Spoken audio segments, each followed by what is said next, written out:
21st of August, they set off for the capital. And it started like any family holiday. They meant to set off at 3, they were barely moving at 5, and then at 6 o'clock they got on the road, but they had to stop for breakfast at 8.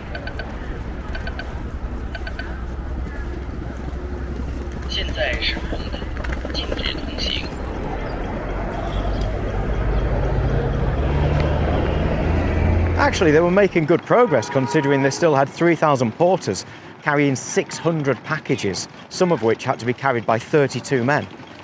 Alongside that, they had wagons, hand carts, and 8 light field cannon.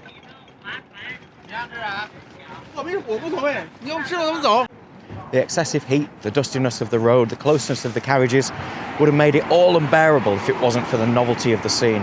The smiles of people as they passed by, the cheers, the waves, and the momentary expectation of entering the greatest city on the surface of the globe.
It took 2 hours to pass from the east to the west gates.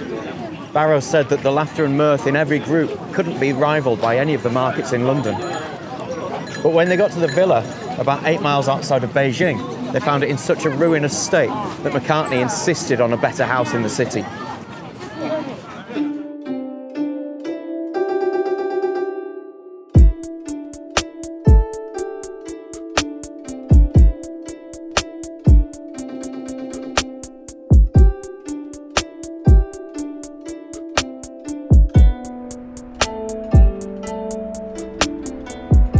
Returning to the capital gave the embassy members another chance to stand in awe at the city walls.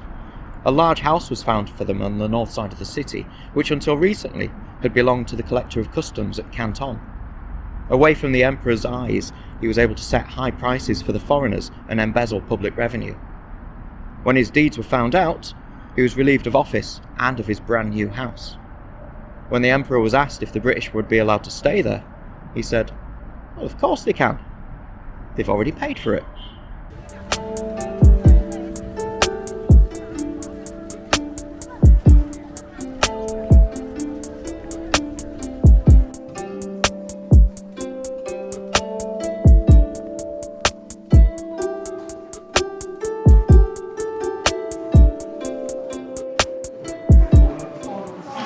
The emperor was north of the Great Wall. He'd gone to his new summer palace and intended to spend his birthday there. So he invited the British to join him. And so Macartney and some of his officers and their retinue set off on the 136-mile trip, taking some of the smaller gifts with them.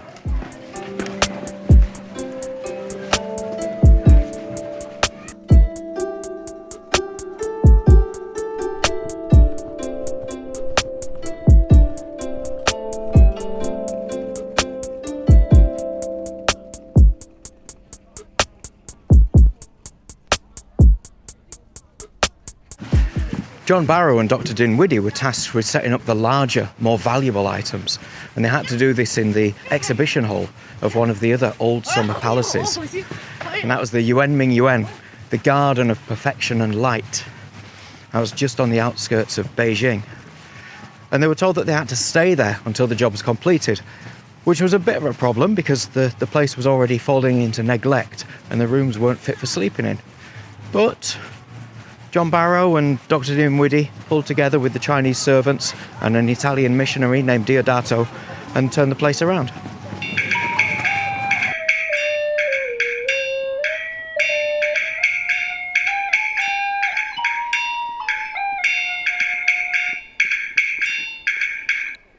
Yuan's in ruins now.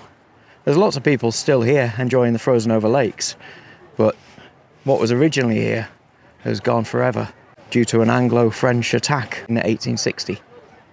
But there's good news. First piece of good news, it's been rebuilt. And the second piece of good news, in a warmer part of China, which is great for me because it's -5 here.